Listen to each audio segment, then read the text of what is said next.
एक लिंग बन करके हम वो रण कौशल दिखलाएंगे। मेवाड़ी है रक्त रगों में दुनिया को बतलाएंगे। एक अकेला राजपूत 10-10 मुगलों को काटेगा। बना के सरिया सजा के सर पर हल्दी घाटी कूच करे। 10,000 की सेना ले राणा थे रण में कूद पड़े। रणभेरी की गर्जन सुन पूरा रिपुदल था कांप गया। इधर से आया उधर से आ क्षण भर में गर्दन काट गया। लांग गया वो राजपूत 6-6 फीट के अफगानों को। तीरों से छलनी कर देते भील मुगलिया ढालों को। राणा की सेना रण में जैसे कोई खेल दिखाती थी। शीश जो कट के गिरा इधर धड़ फिर भी लड़ती जाती थी। मार काट से डर कर बोले भागो भागो जान बचाओ। आजादी का दीपक हरदम जलता है बिहार को। नहीं बुझा ये दीपक वर्षा आंधी की बौछार में। हल्दी घाटी के आंगन में शूरों की हुंकार उठी। आजादी की रक्षा के हित वीरों की तलवार उठी। चेतक पर चढ़ करके जिसने लिया हाथ में भाला था। वीर प्रताप जनों से ही आजादी का मतवाला था। आजादी का मतवाला था। आजादी का मतवाला था। इस जननी के जन्मों में जिसने अपना सब मांगा है। इस जननी के चरणों में जिसने अपना सब मांगा है। और नहीं कुछ प्यारा आजादी का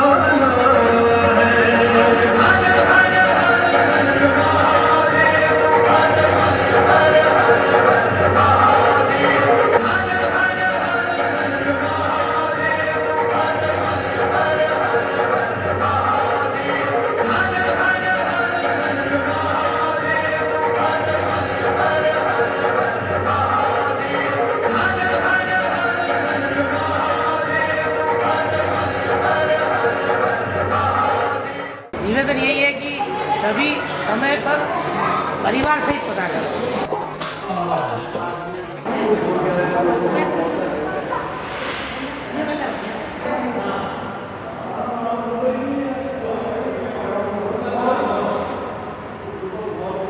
आप पधारिए। हाँ।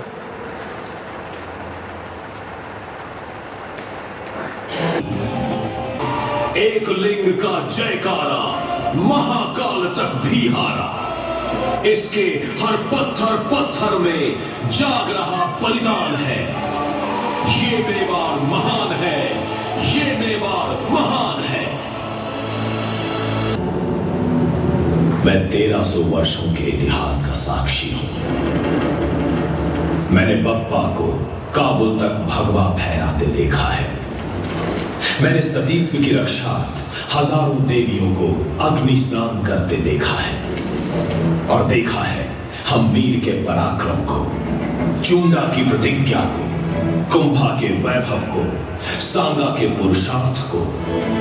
और मैंने देखा है मीरा की भक्ति, प्रताप की शक्ति को, पन्ना के त्याग, भामाशाह के दान को, चेतन की स्वामी भक्ति और हाड़ी के बलिदान को। अजय भाई इधर आ जाइए। आ जाओ ना।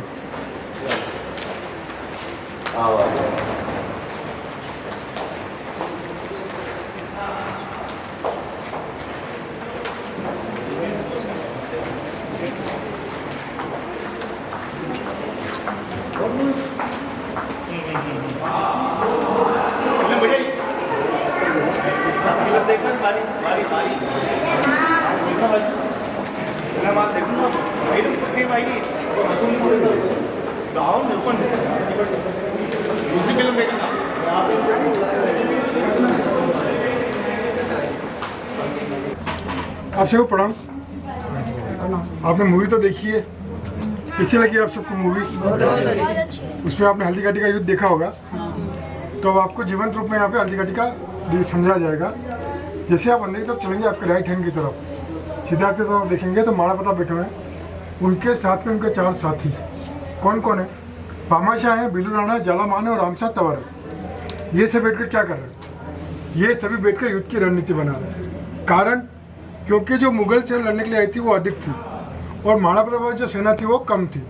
तो महाराणा प्रताप ने सेना का 2 भागों में विभाजन, मतलब 2 टुकड़े किए। पहला भाग बिलू राणा के नेतृत्व में और दूसरा भाग महाराणा प्रताप के नेतृत्व में। फिर उससे आगे चलेंगे तो आपको दर्रा नजर आएगा। ये तो काल्पनिक दर्रा है। जो हल्दी घाटी का वास्तविक दर्रा था वो काफ़ी सकड़ा और काफ़ी पतला था। दर्रे का मतलब होता है दो पहाड़ के बीच की वैली। ये देखते हो अंदर तो आप पता लेंगे।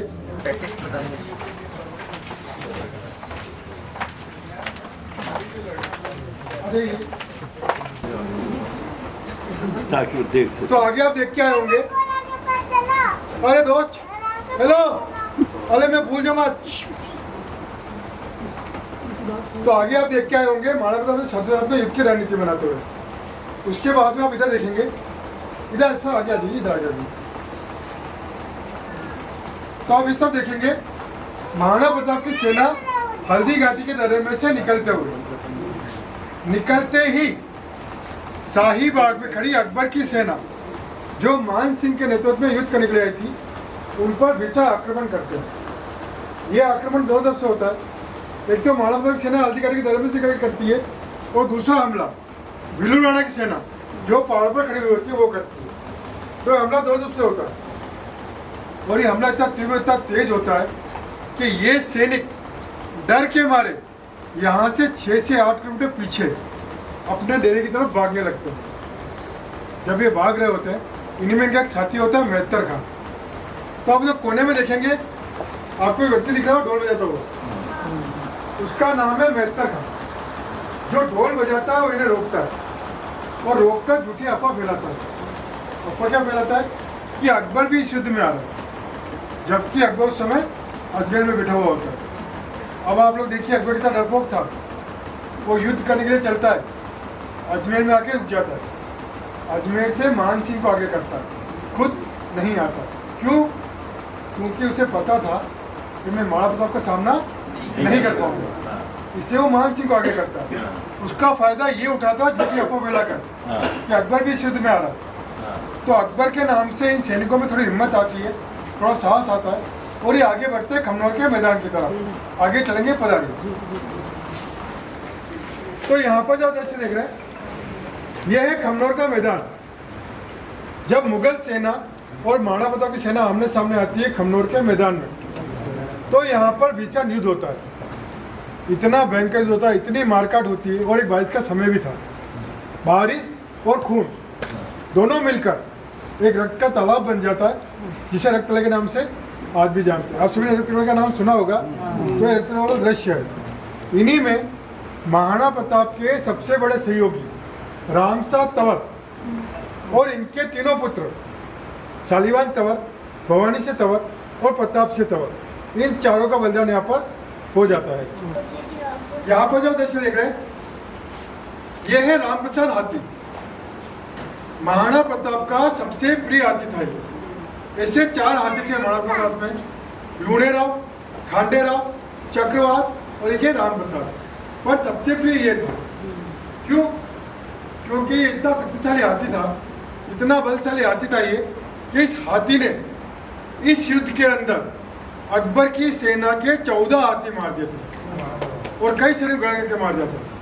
इतना शक्तिशाली था। अब तो इतना शक्तिशाली था, इसकी खबर अकबर तक पहुंची। अकबर का प्रभावित था इस हाथी से। अकबर ने क्या कहा, महाराणा प्रताप मुझे जिंदा या मुर्दा चलेंगे, पर ये हाथी मुझे जिंदा चाहिए। इस हाथी को बंदी बनाकर अजमेर लेके जाते हैं। अजमेर ले जाने पे इसका धर्म परिवर्तन करते हैं।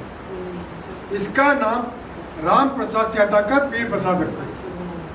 पर ये इतना स्वामी भक्त होता है, महाराणा प्रताप के प्रति इतना समर्पित होता है कि ये जानवर 18 दिन तक अंजल त्याग देता है, खाना पीना छोड़ देता है, और 19 दिन की मौत हो जाती है। ये देख कर अकबर भौचक्का रह जाता, सोच के पड़ जाता। क्या सोचता है वो अकबर कि जब मैं जानवर को नहीं झुका पाया, तो उस महाराणा प्रताप के सामने कब झुका पाऊंगा। आगे चलेंगे पधारिए। महाराणा प्रताप मान सिंह के ऊपर आक्रमण करने के लिए गुस्से में आगे बढ़ते हुए जा रहे थे, तो सामने मुगल सेना में था बेलोल खान। सामने आ जाता है तो महाराणा प्रताप की तलवार से एक ही वार से सिर से लेके घोड़े के 2 फाड़ कर देते हैं। ये वार इतना खतरनाक था। आगे आ जाइए, यहाँ पर रुकना है मान सिंह के। और इधर महाराणा प्रताप मान सिंह के ऊपर आक्रमण करने के लिए जैसे ही चेतक की दोनों टांगों हाथी के मस्तक पर टिका के भाला फेंके। ये भाला 32 किलो का था। भाला फेंकते तो भाला मान सिंह को न लग के महावत को लग जाता है, तो महावत मर जाता है और होदा टूट जाता है, तो होदे में मान सिंह छिप जाता है। वापस महाराणा प्रताप अपनी कटा निकाल के मान सिंह के ऊपर फेंकते हैं, तो मान सिंह होदे में से निकलता नहीं है, तो महाराणा प्रताप को लगता है कि मान सिंह मर गया।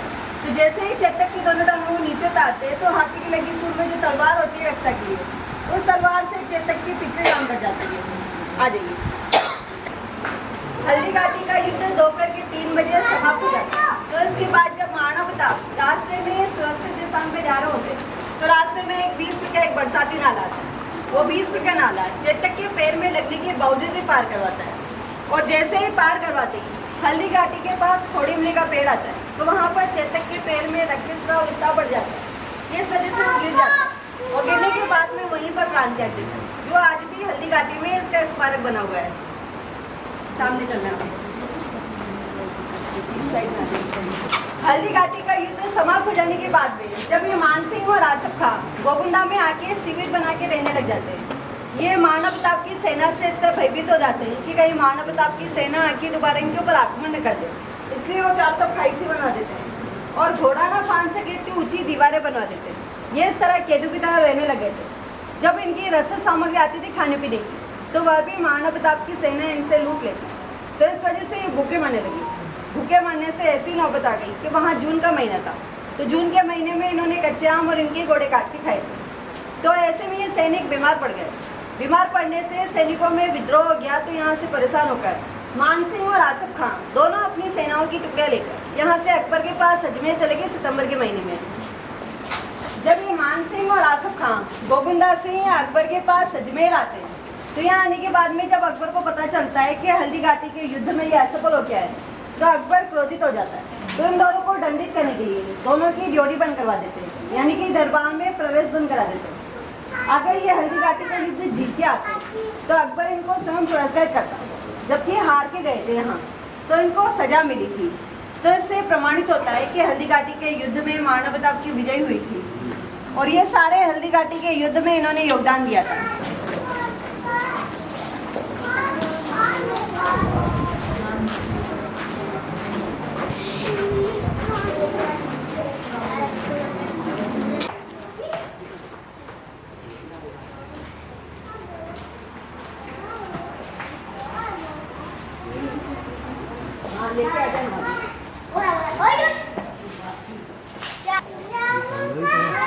अब यहाँ फोटो खींचना खींच लीजिए।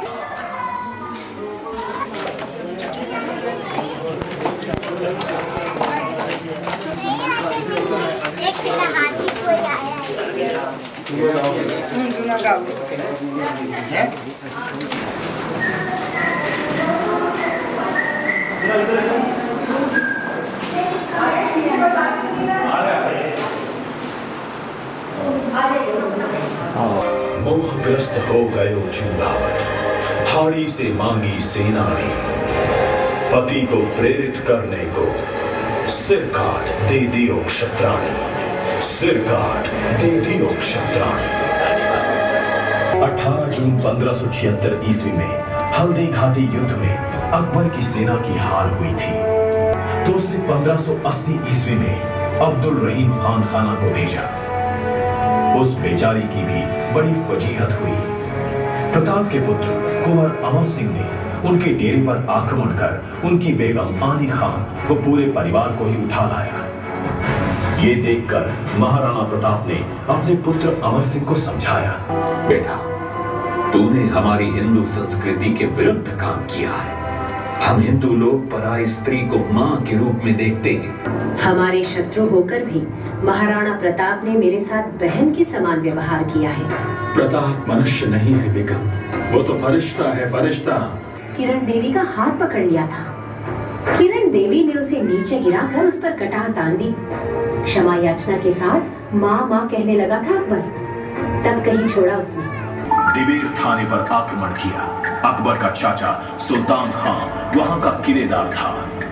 अमर सिंह ने भाले का वार कर उसे मार गिराया। जब घायल सुल्तान खान ने पानी मांगा तो प्रताप ने मानवीयता दिखाकर उसे जल पिलाया। हम हिंदू हैं भामाशाह, हमारा धर्म हमें दूसरे की सेवा करना सिखाता है। और फिर मरने के बाद कौन मित्र और कौन शत्रु। प्रताप ने मेवाड़ के सभी ठिकानों को अकबर की मुगल सेना से पूर्ण स्वतंत्र करा लिया। जीवन में पूर्णता प्राप्त कर यही चावंड में 19 जनवरी 1597 ईस्वी को उनका स्वर्गवास हो गया था।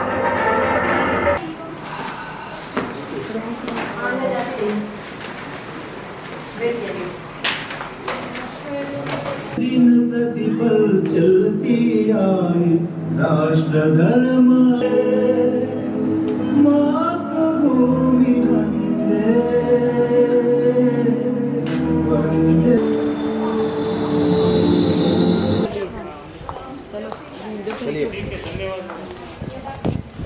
चलिए।